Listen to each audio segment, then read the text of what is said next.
Okay, James Breakwell is a professional comedy writer and a father of 4 girls aged 7 and under. He's been named the 2016 Blogger Dad of the Year by Closer Magazine. His exploding unicorn Twitter feed has, I did have written down almost 1 million followers. He has just informed me that he has hit 1 million by now. Yay! And he's also the mind behind Twitter's Very Lonely Luke Twitter feed. With Star Wars coming up, that would be an exciting one to check out, as well as the webcomics Unbelievably Bad, Wombat Dojo, and Unfridgeworthy. His first book is Only Dead on the Inside, A Parent's Guide for Surviving the Zombie Apocalypse. Whether you have kids or not, Breakwell's adventures in parenting 4 small kids and a pet pig will make you laugh. So without any further ado, James Breakwell. You're here to see me today. If you're here to see some other better speaker, I have some bad news. I am not the warm-up act. This is it. This is the time of year where the really good public speakers are all booked solid. My schedule, wide open.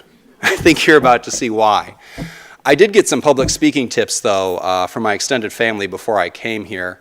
My late uncle was a big shot CEO, and he used to give speeches to other big shot CEOs. And that's a tough crowd because, I mean, those are rich and powerful people who are used to giving orders and not having their time wasted. So I asked one of my aunts, because my uncle passed away several years ago, I asked her, what was his secret? How did he get so good at public speaking? She thought about it for a second and she said, well, every time before he went on stage, he smoked a joint. And that's when I realized I need better role models. You'll be relieved to hear I did not smoke anything before coming to talk to you today. I would never disrespect you by impairing my ability to speak. With that being said, there is a beer right here on the podium, and I may or may not have hit the hotel bar across the street, so just bear with me. Speaking of bad decisions, I wrote a book. It's called Only Dead on the Inside, A Parent's Guide to Surviving the Zombie Apocalypse. You might have heard me mention it once or twice or 1,000,000 times. Once you become a published author, you don't end sentences with a period. You end them with, and you should buy my book. Well, I guess after the word book, you would need another period. I mean, you would think I would know how sentences work since I did just write a book, and you should buy it. So I was just to talk a little bit about, why I did this. I mean, when people find out I wrote this book, because, I tell them, their first question is always why. But they don't say it like that. It's always more like, why? Like you gotta kind of see the facial contortion to get the real meaning. Like, why would I write A Parent's Guide to Surviving the Zombie Apocalypse?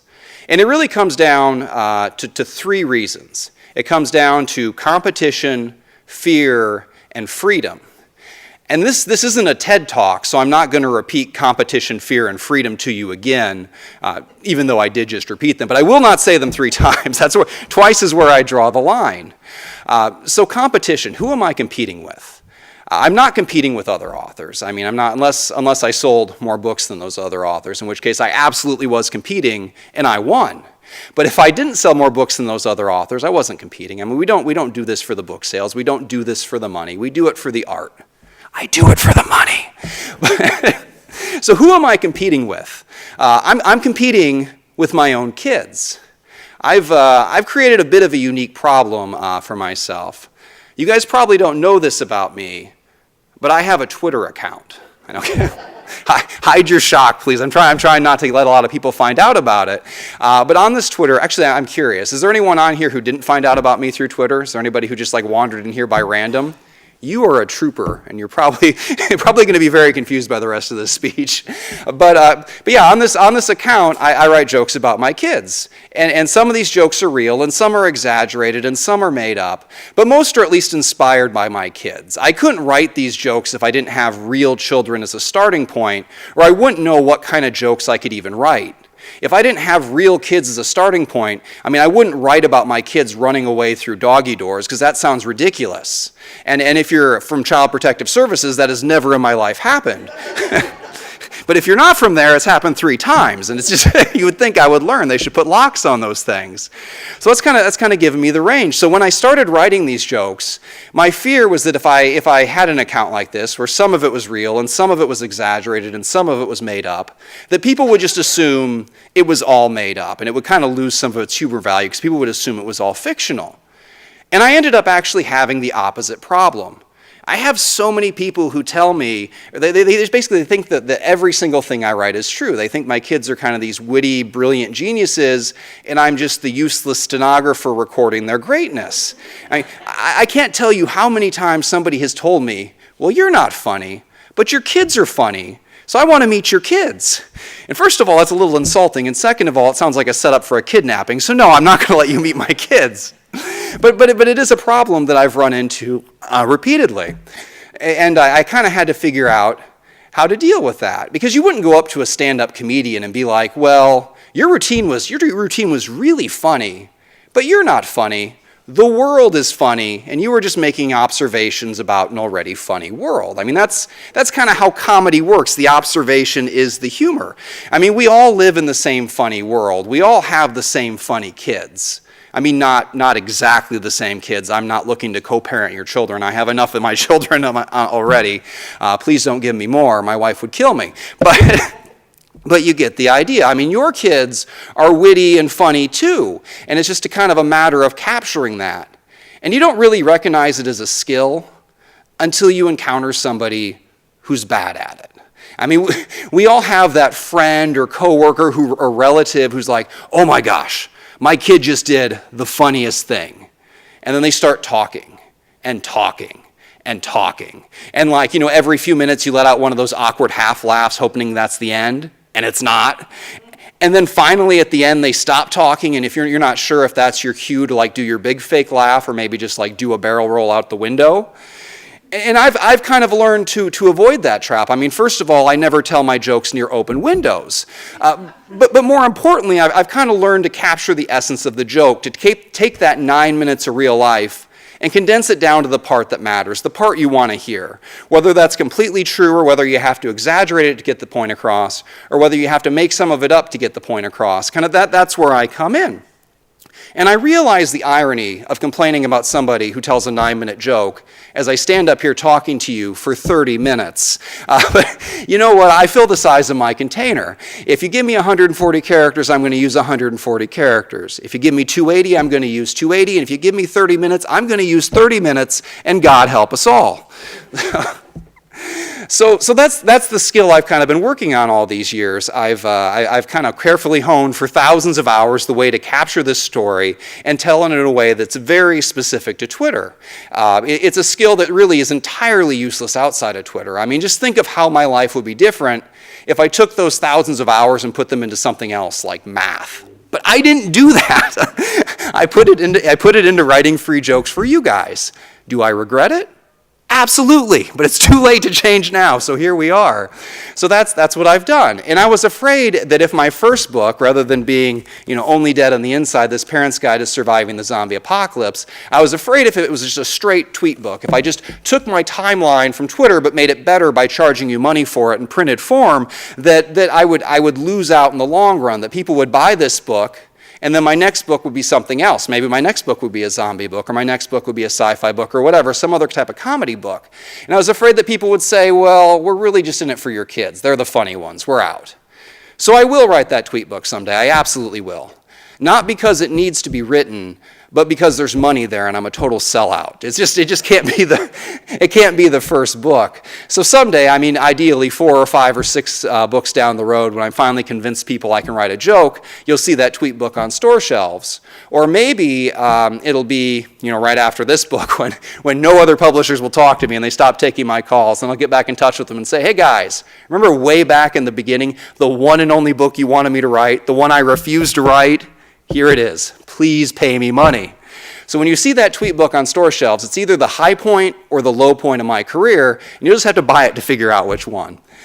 So that kind of covers competition. That's why I avoided the tweet book. But that doesn't say why I wrote this specific book. I mean, that leaves literally an infinite number of other books I could have written, all of which probably would have been better than this book. So why did I pick A Parent's Guide to Surviving the Zombie Apocalypse? it all comes down to fear. So in its most basic form, this book is really an extended tweet. I start with something that's real. This is what it's like to be a parent. Then I extend into something that's exaggerated.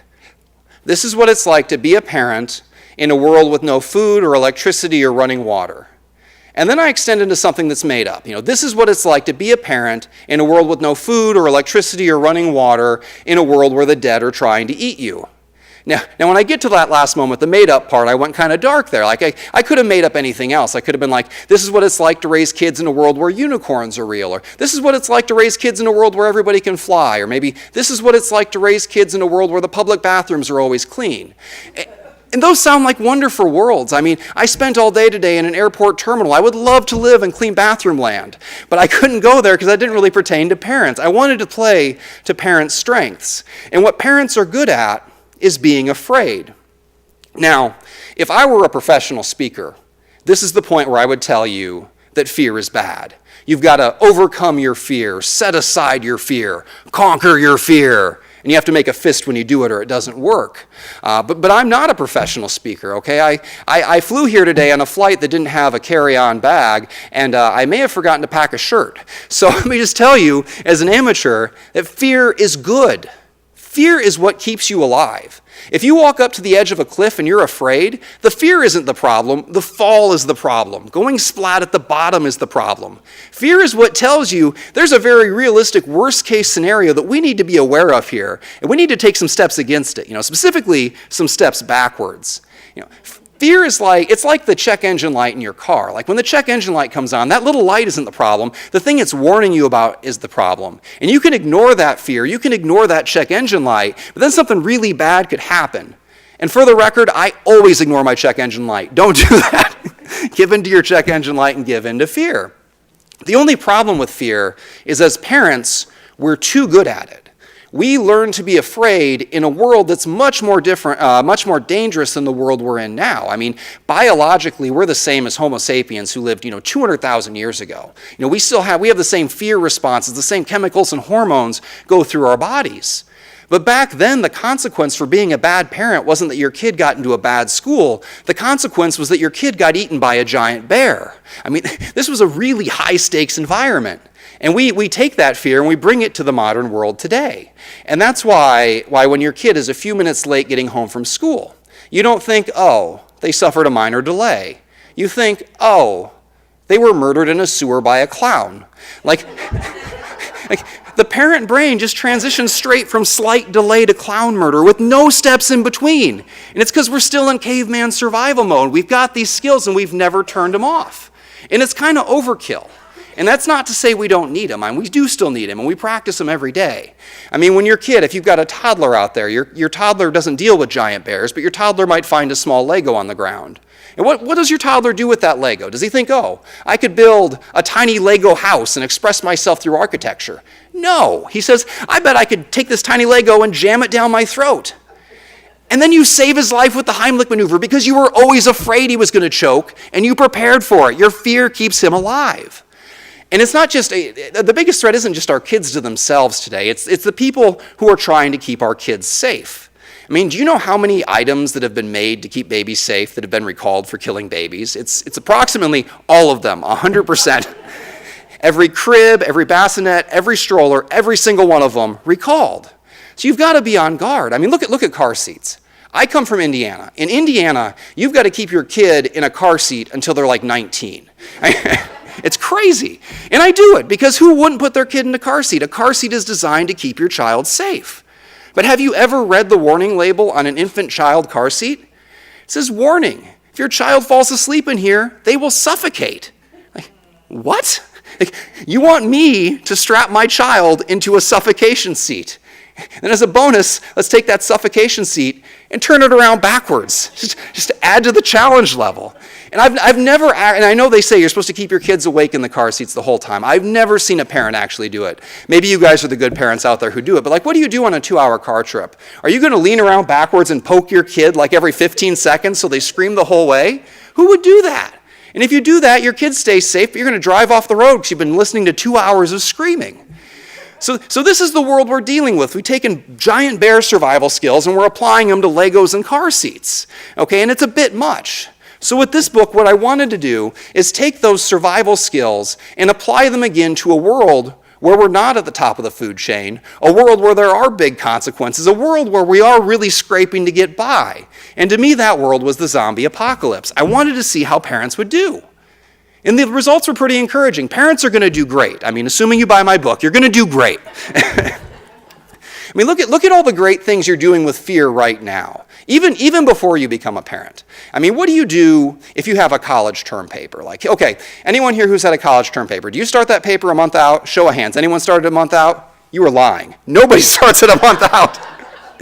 You start that paper the night before it's due. And why do you start that paper the night before it's due? Because you have fear on your side. The fear focuses you. It makes you write faster. It makes you write better. It prevents you from falling asleep because you know the consequences of not getting that paper done. If you don't finish that paper, you're going to flunk the class. And if you flunk the class, you're going to flunk out of college. And if you flunk out of college, you're going to end up writing zombie books for a living. And there's nothing worse than that. So you've got fear to focus you and make you a better writer. Fear makes you stronger. I mean, how many headlines have you seen about a panicked mother who lifts a tractor off her trapped child? She panics and she has that super strength. I mean, I guess this is Philadelphia. Maybe you guys don't lift tractors around here. I don't know what's big around here, like those sandwiches? Trucks? Okay.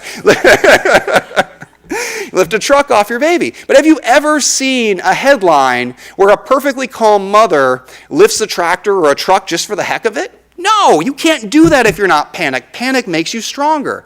I mean, panic, even the fear of embarrassment makes you better. It makes you better as a parent, and it makes you better as a zombie survivor. Now, as a parent, what's your greatest fear of embarrassment? I think for most of us, it's that your kid is going to throw a temper tantrum in public, that they're just going to go ballistic and embarrass you in a crowded restaurant or someplace like that. But because of fear, we've learned to deal with that. I mean, a temper tantrum is kind of like a nuclear war. Like, you can't have half a nuclear war. You either launch the missiles or you don't. Like, your kid either throws the temper tantrum or they don't. It's all or nothing, and it's their max level of anger. It's them being as bad as they can possibly be. And right now, in this safe world, they throw it over dumb stuff. They throw it because, their favorite socks are in the wash, or they throw it because their favorite TV show had a commercial, or they throw it because the world exists. I mean, they don't need a reason. They go from nothing to, complete absolute anger, and there's no level above that. And you've dealt with that. You've dealt with that in good times. I mean, what do you do if your kid throws a temper tantrum in a restaurant? You do whatever you can to temporarily appease them. You remove them from the scene, and then you put the fear of God in them so they never do it again. And it doesn't work, and 10 minutes later they throw another temper tantrum, but at least you tried. It's the same thing in the zombie apocalypse. What do you do if your kid throws a temper tantrum in the zombie apocalypse? Same steps. Your kid throws a temper tantrum, there's zombies around, you do whatever you can to temporarily calm them down, you remove them from the scene, and you put the fear of God in them, and then they do the same thing tomorrow. But you know these steps. You have seen your kid at their worst. They got nothing else to throw at you. I mean, that's the whole thing about being dead inside. I mean, they've broken you down and built you back up, and that's why parents are going to do better than anybody else in the zombie apocalypse. So that covers competition and that covers fear, but what about freedom? What does freedom have to do with the zombie apocalypse? Well, nothing, but we're going to try to shoe it hornet in here anyway. So to me, the zombie apocalypse does kind of represent freedom. Because my biggest fear isn't that my kids are going to get eaten by zombies. My greatest fear isn't even that my kids are going to turn out like me, although maybe it should be. That is a pretty terrifying scenario. But really my biggest fear of all is that I'm never going to write my way out of a cubicle, that I'm going to be there for my whole life just as a part-time writer and a part-time whatever else I do, who knows, and that it won't work. And so the zombie apocalypse scenario is kind of an escape scenario. In my mind, it's kind of like winning the lottery. When you fantasize about winning the lottery, what do you think about? I don't think you think about the day you buy a mansion, or think about the day you buy your third yacht, or think about the day you build a giant money vault like Scrooge McDuck so you can swim through all your gold coins. Oh, you should still do all those things. I mean, if you're not taking your financial planning advice from DuckTales, I don't know what you're doing with your life. But I think the part that we actually fantasize about is the day you quit your job. The day you walk into your boss's office and you say, you know what, take this job and shove it. And you get up on his desk and you dance the jig, and then you remember you don't know how to do the jig, and you fall off and twist your ankle, and all your coworkers point and laugh at you, and you say, to hell with all of you, I don't need people, I have money. And you hold your head high and you limp out the door. That was an oddly specific lottery scenario. Your lottery scenarios may vary, but you get the idea. It's the freedom that you're fantasizing about, not so much the money. And to me, the zombie apocalypse scenario is the same sort of thing. It's the idea of escape. In my mind, it happens like this. I'm sitting at my desk at work. It's 3 o'clock. I'm bored out of my mind. I can't think of how I'm possibly going to survive the next 2 hours. And then a miracle happens. The dead start eating the living. Say, hey, boss, I'm out of here. The world just ended. I'm not going to clock out. I'm not going to take vacation time. I didn't quit the job. The world quit on me. And then you go home and you never set the alarm again. From then on, you're basically self-employed. You're just in the business of survival. It's got a certain appeal to it, other than the unfortunate side effect that everyone you know or love gets eaten. But I think it's worth it. I'm willing to pay that price. So that's what it means to me. And to me, it doesn't just represent freedom kind of in the metaphorical sense, but it really kind of moved me an actual step closer to freedom. Because by writing this, I know their book to your credit. That's more income. That's something that gets you invited out to Philadelphia to waste half an hour of people's time. It's a step in the right direction. And I don't know if I could have written this book if I wrote a different kind of parenting book. A lot of parenting books out there, they do this crazy thing where they give you like actual factual information. And I can't think of anything worse. You go out and you interview parenting experts and you get knowledge and you look at studies. That's a job. I've got a job. And ever since I started writing, I've always done it because it's fun. And that was the only way I've been able to do it all these years. Because you have to, if you're going to make it at anything like this, you write jokes for years and years before it ever pays off. I looked at something I wrote the other day in 2003 when I was in high school. And it was fairly funny. And I was kind of impressed with myself because I was funny way back then. And I was kind of disappointed in myself that I haven't evolved at all. But that's okay. You take the good with the bad sometimes.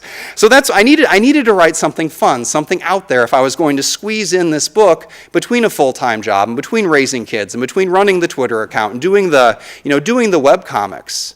And I guess that's one place that I really shouldn't complain about my job, and maybe you guys shouldn't complain about yours, because the greatest asset in the world is a job that sucks. Specifically a job that doesn't take much mental ability, that you can kind of just zone out during the day, because though they can physically confine you someplace, they can't stop you from daydreaming. Albert Einstein, daydreamed. I think it was at the Swiss patent office or one of the patent offices. He was a low-level bureaucrat, and he daydreamed up the theory of relativity. I daydreamed up a parenting guide a parent's guide to surviving the zombie apocalypse. Is that as impressive as the theory of relativity? I don't know. We'll see which one saves more lives. But you get the idea. There's that freedom there to kind of reach out and do that. And I guess there's also freedom to just getting buy-in from people. If you guys hadn't come out to see me today, if you wouldn't follow me on Twitter, if you wouldn't do things like that, I wouldn't have the freedom to experiment. Nobody would take a chance on me with a book like this. They would make me write one specific book or not any book at all. There are so many Twitter accounts out there from best-selling authors, and you look at them and they have 5 or 10 or 20,000 followers, but they have 5 or 10 or 20,000 followers who bought every single one of their books. And they loved their books so much, they wanted to see what they were saying in between those books. And so they followed them on Twitter. They went from the paid to the free. I'm coming at this from the opposite angle. I've got, 1 million people who will read my jokes for free, and I'm still looking for the 10 or 20 or 30,000 people who will buy every book. And I'm hoping that's you guys. I got 20 out of 1 million here tonight. That's better than I thought, so we'll just keep building on that. But that's what it takes. So I do appreciate you guys taking a chance on me. And I think I'd like to think it's because we all kind of view the world in the same way. Kind of the anti-Facebook idea. If you're offended and you're on Facebook or you're watching the stream on Facebook, I apologize. But I think on Facebook is the worst offender, maybe Instagram, where you try to portray your life in the most perfect way.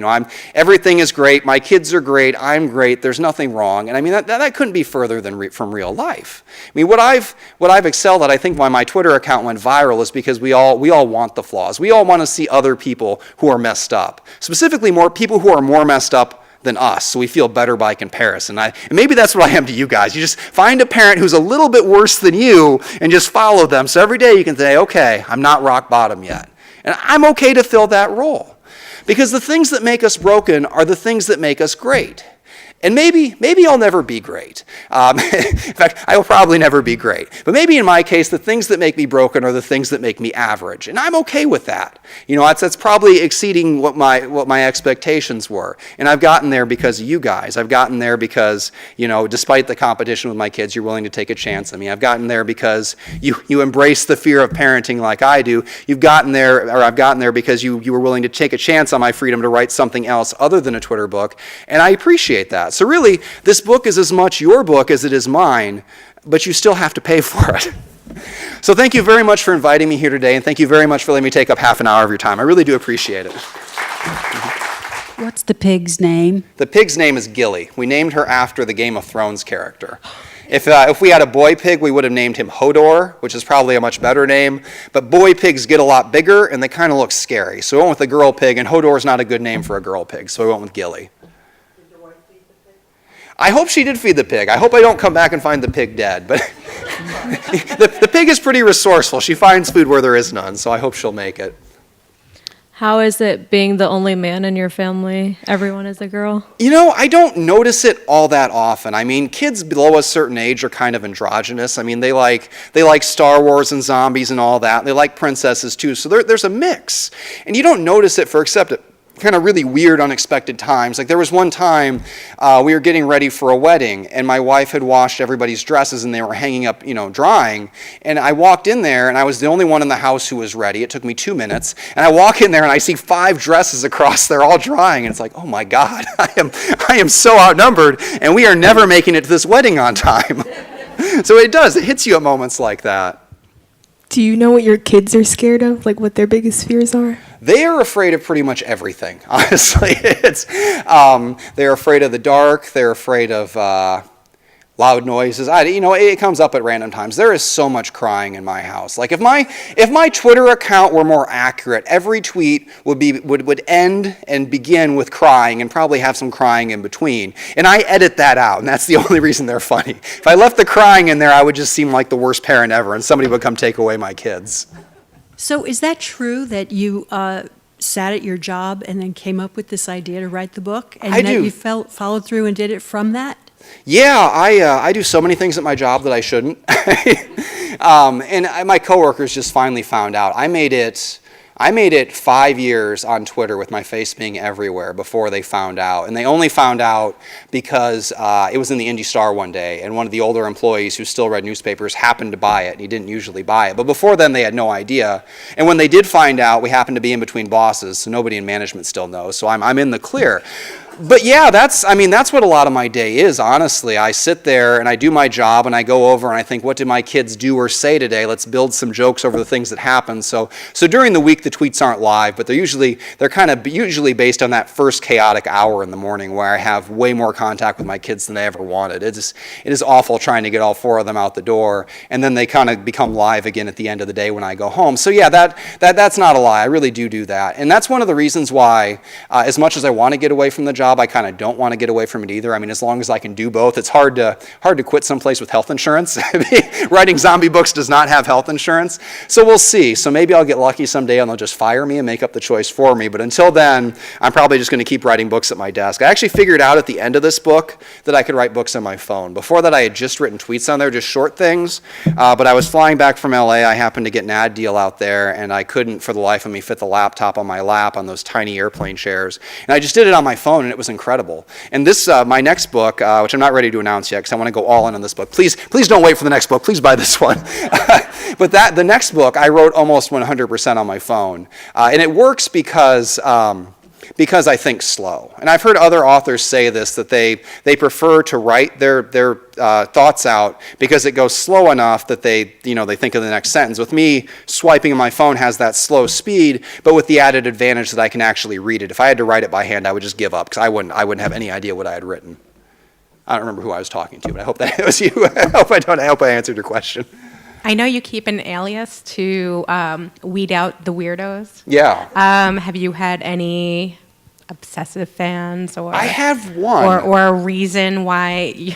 Well, I mean, to start out, there were a couple reasons. I didn't want to get fired from my job because, again, there would be nothing worse if my boss had come to me on day one and said, "You've got to pick," and and I've got one job that pays $0 and one job that pays, not $0. It's a pretty easy choice, and my wife would have made that choice for me. It would have been game over. So I really had to hide at that stage.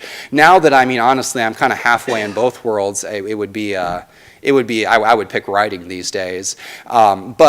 But that was one reason. And plausible deniability, if they ever catch me, I'd be like, well, my name's different. You can't prove I'm that person, even though I am here on camera now saying I'm that person. Other than that, you can't prove it. But there are weirdos out there. Especially, there have been, I'm not the first person out there to write parenting jokes, and a lot of people who write parenting jokes won't show their kids at all. They just draw that line and say you're never going to see them, but then they use the real name for themselves. And to me, that's less secure, because if you know the parent's name, you can look them up on public records and find them. I have a really common name. It's not like it's a super secret, but if you did find my real name, it wouldn't do you a lot of good, because there'd be a million of people with the same name.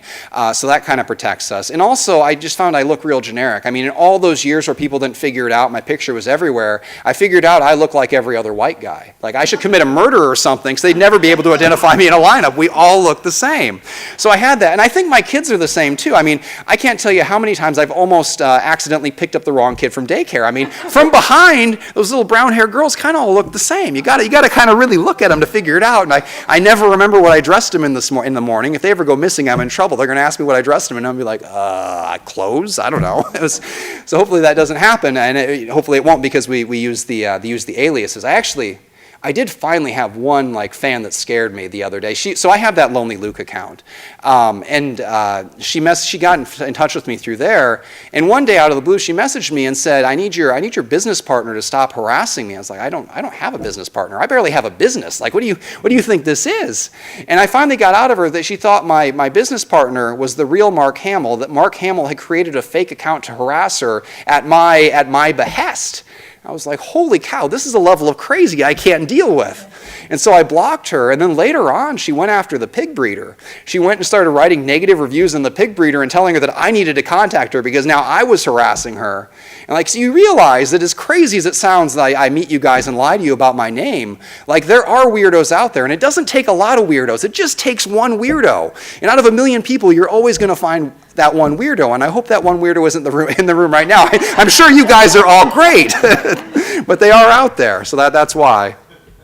So in 5-10 years, when your girls are teenagers and they find your Twitter account, They know about my Twitter account now. They only vaguely understand what it means. They go back and forth between thinking it's nothing and thinking that I'm famous. And it's internet fame, so it's neither one of those things. It's kind of a useless in between. So they get it. And if there's one thing kids love, it's attention. They just bask in it. So now when they do something crazy, they're like, "Daddy, go get your phone. We're doing something." And so I have to go and if you're going to take pictures of your kids, you got to take 60 pictures to get one or maybe 1.5 that work right. So they definitely play along, and they know when I do videos and things, especially for ads, that they do it, and then I bribe them with candy or whatever else. They get an allowance. They get a W-2 at the age of 7. I felt bad if I didn't give them anything, so we split it. So I try to be fair about that. So hopefully by the time they're old enough for college, there'll be something there. So they are in on it. At the same time, they don't grasp entirely how it works, especially as they go younger and younger. And they're kids. So sometimes they're all in, and then when it's really important that they cooperate, that's when they stop cooperating. We had one time we got this really cool thing where we got to go down to a tree house in Georgia and just post a couple tweets from there, and they would let us stay for free, and it was awesome. It's like, all right, kids, we drove 7 hours, we got to justify this thing, time to do it, and then they just scream and cry, and we had to do a video, and video is the hardest thing in the world with kids. For pictures, it is super easy to lie with a picture. It's like one kid happy, 3 kids screaming, take a picture of the happy one. Video, 1 kid happy, 3 kids screaming. Yeah, you're going to hear 3 kids screaming in the background. I'm going to sound like a monster. So that's the challenge. So it's always kind of a give and take with them to get them to cooperate and get on board. And so I hope as they get older, they'll stay on board. But I know how rebellious teens work, and so who knows what they'll do at that stage. And if they get mad at me, I'll just play up the fiction side and say, this isn't you, this is a character based on you who just happens to act and look exactly like you. We'll see if that works. So now that your wife has had multiple pictures taken of her, what does she think of it? You have to understand what this has been like. So when she married me way back in whenever it was, 2007, I mean, I always wanted to do comedy writing, and I never made any money at it, and I was going to be at a newspaper. And she was on board then. She's like, okay, this is what you want to chase, this is what you want to do. She had a good job, fine. So she's on board with it. And gradually, my kind of writing took these tangential turns, but always, it was me taking time away from more important things to do what was essentially a wasteful hobby. So there was always kind of that tension, and rightfully so. I mean, you can't say I can't do the laundry now, I have to write this really important thing when this really important thing's going to pay you $0. So there was always that kind of that struggle. But as it kind of took off, she was understanding. I mean, and she did give it a chance, and that's why I got this far. I mean, honestly, if she had told me at day one, you can't tweet about this family doing these things, I would have been dead in the water. That would have been it. So she was on board. So this account only exists because of her. And to her credit, she has only vetoed tweets like 2 or 3 times. She was probably right to veto them. It's good that I have her there. And now that her picture's out there, I mean, not a lot has changed. I mean, having her as a mystery kind of had a certain appeal to it. There was less pressure because, I mean, I don't care how stupid I look, as you can tell by me standing here right now. But, she definitely doesn't want to look stupid, so we got to, try to take better pictures there, present a little bit better image and up my game some. So that has changed. But she's still on board. She's still supportive. When we do get ads, and we're lucky, and I don't run a lot of ads, but when we do, I mean, she always helps with those because it's really, really hard to wrangle 4 kids, especially out of the house. And I mean, she let me come here today and feed my pig at home. So can't thank her enough for keeping my pig alive. That's what really matters. As a parent, I would be super sensitive about saying anything in my daughter's name.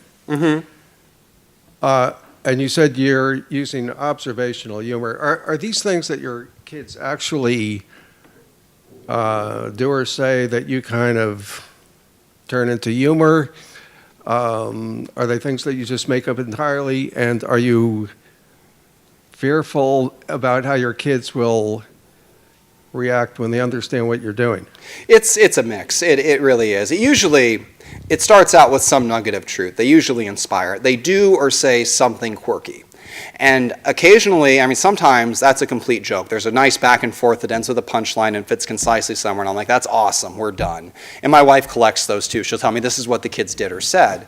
And there's a lot of cases where I change characters. Like if my kid did or said something to my wife, I will change it to me, because a joke just isn't funny if you're telling the joke about a third party as it is about you. So we change characters. If it happened to a daycare lady, something like that, we'll change characters and make it happen to me. Then there are times where I exaggerate because the way they said it just doesn't make sense. Like I get the meaning, but if I write it like they said it, you won't get the meaning. And if I write out the whole thing, it won't make sense. So we get to the same point, but I write a shorter story to get to the same point. And then there are times that I make it up. That these are the kind of things my kids say and do. This is the way they act. And I don't think they're going to be resentful because I always make them look good. I mean, there's a reason people think I'm not funny, and it's because I always play the straight man. Every time there's an argument, I'm the loser. I mean, my wife looks brilliant on Twitter. She looks like the wittiest person on earth, and maybe she is. She's really smart and she's really funny. But there's no way she could have won 100% of our arguments, maybe 99%, but not 100%. But if you go on Twitter, it's 100% of the arguments. And I mean, she reads what I write about her every day. She reads what I write about the kids every day, and she's on board with it. Now, if I were making my kids look stupid or petty or things like that, I mean, that would be a different story. I don't want to shame my children. I don't want to embarrass my children.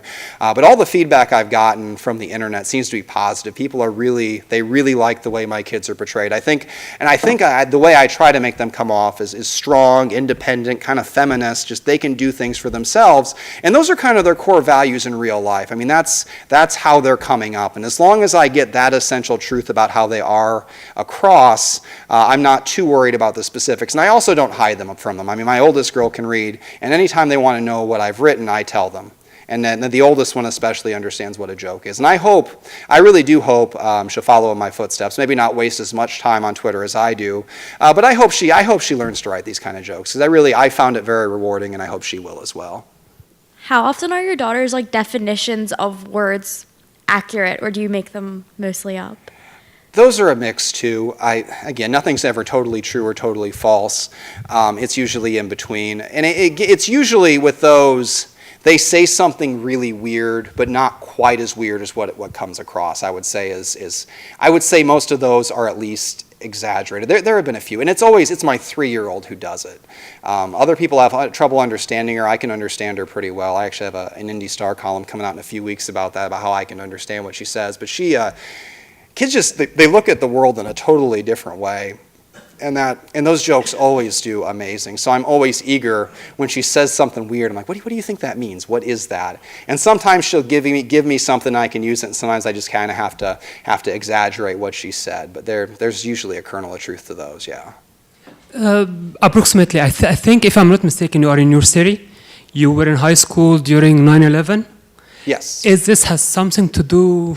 Is this why you are really? You might sound mature, you might sound joker and stuff, but you are so intense for your age.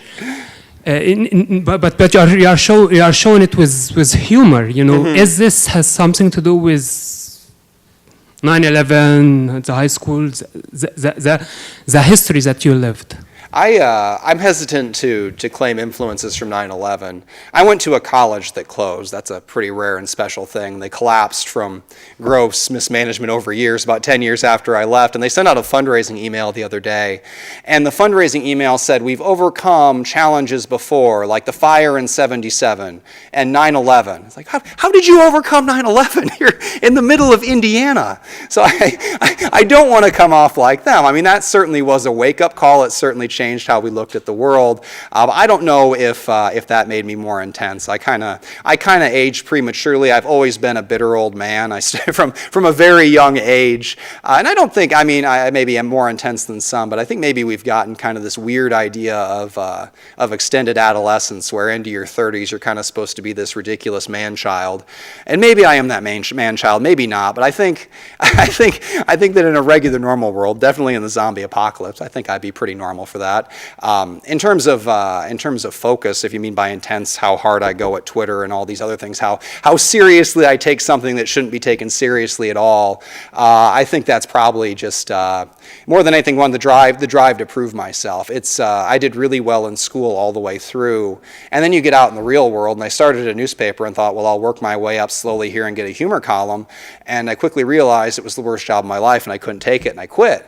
And then I was kind of adrift. It's like, how do you define yourself? And then I ended up in a cubicle where you really can't set yourself apart, and you can't excel at anything. And that turned out to be a blessing, because when I finally realized I'd hit a wall, I stopped trying. I mean, I did my job, but I didn't put the energy there. I put that intensity back into writing, and that got me going again. So I would say the job is probably more of an influence than anything, and just my own insecurity. You don't want to go to your 20-year reunion and be like, what have you done with your life? I'm like, well, I can probably sum it up in a sentence. So hopefully if we do have that 20-year reunion, I'll have a bit more to say. I probably won't mention 9/11, but I will hopefully have a bit more to say. All right, that was the last question, right? Okay, what are we doing now? I'll let you walk us through. Upstairs? Okay, well, if anybody wants to buy the book, I will meet you upstairs and gladly sign it, and hopefully you'll be able to read it. Thank you guys so much for coming. I do appreciate it.